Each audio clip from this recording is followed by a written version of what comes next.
আমি আমার এই প্রায় 55 বছরে যতটুকু শিখেছি তার খোলাসা কথা হলো, আল্লাহর কাছে যত অন্যায় করেন, মদ খেয়েছেন, শুয়োরের গোশত খেয়েছেন, অন্যায় করেছেন, যাই করেছেন, মাপের আশা আছে।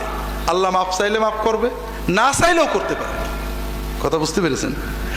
আর একটা গুনাহ আল্লাহ মাপ না চাইলে মাপ করবে না, তওবা পুরো করলে সেটা হলো শিরকের গুনাহ। আর একটা গুনাহ আল্লাহ মাপ চাইলেও পুরো মাপ করবে না, সেটা হলো বান্দার হক, মানুষের ক্ষতি করেছেন। কথা বুঝতে পেরেছেন? এই জন্য ভাইরা, আপনার দ্বারা যেন কোনো মানুষের ক্ষতি না হয়। আমরা এখানে যারা আছি সবাই কিন্তু দুর্বল পার্টি, মানুষ খুন করা, মেরে ফেলা, জমি কেড়ে নেওয়ার ক্ষমতা আমাদের নেই, ঠিক না? কিন্তু আমরা কিছু অন্যায় করি খুব ভয়ঙ্কর। তার ভিতরে একটা হলো গীবত করি। কি করি? গীবত সত্য কথা না মিথ্যা কথা? আমি মাঝে মাঝে প্রশ্ন করি ঠকানোর জন্য, এটাও কিন্তু সেই জন্য। গীবত আসলে শতভাগ সত্য কথা, মিথ্যা হলে সেটা গীবত থাকে না, সেটার নাম হলো অপবাদ। মিথ্যা হলো অপবাদ। আল্লাহ রসুল সাল্লাল্লাহু আলাইহি ওয়াসাল্লাম বলছেন, আতাদরুন আমাল গীবাহ? কালু আল্লাহু ওয়া রাসূলুহু আলাম। কালা যিকরুকা আখাকা বিমা ইয়াকরাহু। কালু ইয়া রাসূলাল্লাহ রাআইতা ইন কানা ফি আখি মা আকুল। কালা ইন কানা ফি আখিকা মা তাকুলু ফাকাদ ইগতাবতা ওয়া ইল্লাম ইয়াকুন ফি মা তাকুলু ফাকাদ বাহাত্তা আও কামা কালা সাল্লাল্লাহু আলাইহি ওয়াসাল্লাম। রাসূলুল্লাহ সাল্লাল্লাহু আলাইহি ওয়াসাল্লাম সাহাবীদের বলছেন, তোমরা জানো গীবত কি? তারা বললেন, আল্লাহ এবং তার রাসূল ভালো জানেন। রাসূলুল্লাহ সাল্লাল্লাহু আলাইহি ওয়াসাল্লাম বললেন, তোমার ভাই সম্পর্কে তার গায়বাতে, গীবতে, তার অনুপস্থিত অবস্থায় এমন কথা বলবে যে এটা শুনলে তার মন খারাপ হবে। সাহাবীরা প্রশ্ন করলেন যে ইয়া রাসূলুল্লাহ, এইরকম জিনিস যদি তা সত্যিই থাকে? রাসূলুল্লাহ সাল্লাল্লাহু আলাইহি ওয়াসাল্লাম বললেন, যদি সত্যই এরকম জিনিস থাকে তাহলে সেটা গীবত, আর যদি মিথ্যা বলো সেটা অপবাদ। তাহলে গীবত হওয়ার জন্য দুটো জিনিস শর্ত, একটা হলো সত্য হতে হবে, আর একটা এমন কথা যেটা তার পিছনে বললে সে শুনলে তার খারাপ লাগবে, কষ্ট পাবে। কথা বুঝতে পেরেছে? আর অপবাদের কথা একটু পরে যাচ্ছি। আল্লাহ রসুল সাল্লাল্লাহু আলাইহি ওয়াসাল্লাম বসে আছেন, তার পাশে তার স্ত্রী আয়েশা রাদিয়াল্লাহু তাআলা আনহা বসে আছেন।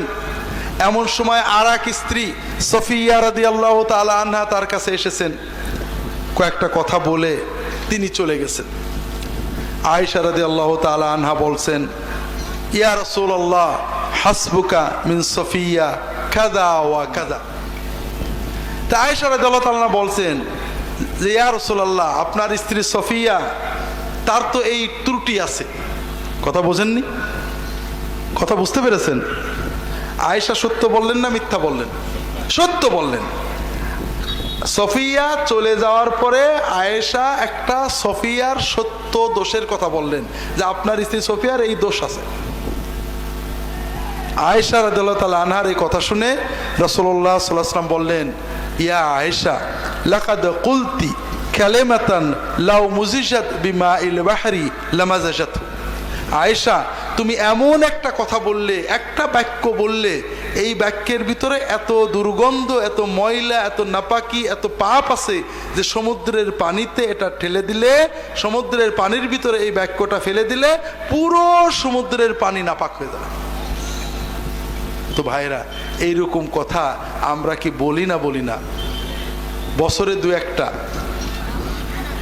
হাজারিন, 5 জন 2 জন মেয়ে এক জায়গায় হলে কথা বলেন, অমুকের বাড়ি দাওয়াতে গেছিলাম, এই দুল পরেছে, এই ফুল পরেছে, এই শাড়ি পরেছে, এই রান্না করেছে, ইত্যাদি সমালোচনা করেন না?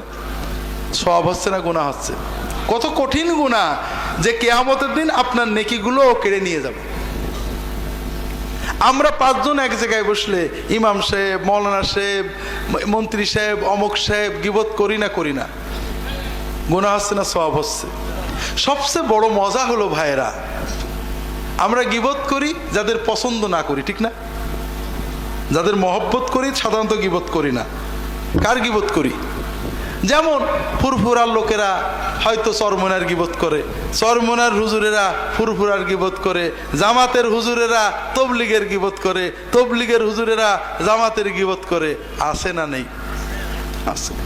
প্রথমত এটা একটা মহাপাপ। 2 নম্বর কথা, ওই যার গীবত করলেন কিয়ামতের দিন আপনার জিকির, ওজিফা, জিহাদ, তাকওয়া, তওবা সব সওয়াব কেড়ে নিয়ে যাবে। কাজেই ভাইরা, আমার অনুরোধ হলো যেন জবানে গীবত না যায়। কথা কি বুঝতে পেরেছেন? মদের পাপের তওবা সহজ, গীবতের পাপের তওবা সহজ না। অনেক হাদিস আছে, লম্বা বলতে পারবো না। আমরা গীবতের চেয়েও বড় পাপ হলো মিথ্যা অপবাদ দেওয়া। কথা বোঝেননি? আর এটা আমরা দিই। আল্লাহ রাসূল সাল্লাল্লাহু আলাইহি ওয়াসাল্লাম বলছেন, মান কালা ফি মুমিনিন মা লাইসা ফি আসকানাল্লাহু রাদগাতাল খাবালি হাত্তা ইয়াতিয়া বিমাখরাজিম মিন। যদি কেউ কোনো মুসলমানের ব্যাপারে এমন কথা বলে যেটা সত্য নয়, কিয়ামতের দিন জাহান্নামের মানুষদের রক্ত, পেশাব, পায়খানা, পুজ যেখানে জমা হবে সেই সাগরের ভিতরে আল্লাহ তাআলা ওই ব্যক্তিকে রেখে দিয়ে বলবেন, তুমি যে অমকের ব্যাপারে কথা বলেছিলে এই কথার দলিল দিয়ে এখান থেকে বেরোবা। ভাইরা, একটু সচেতন হন।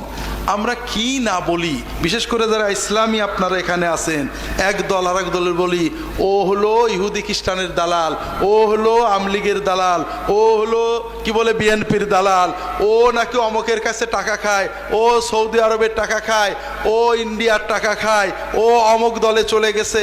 এই সব কথা বলি না বলি না?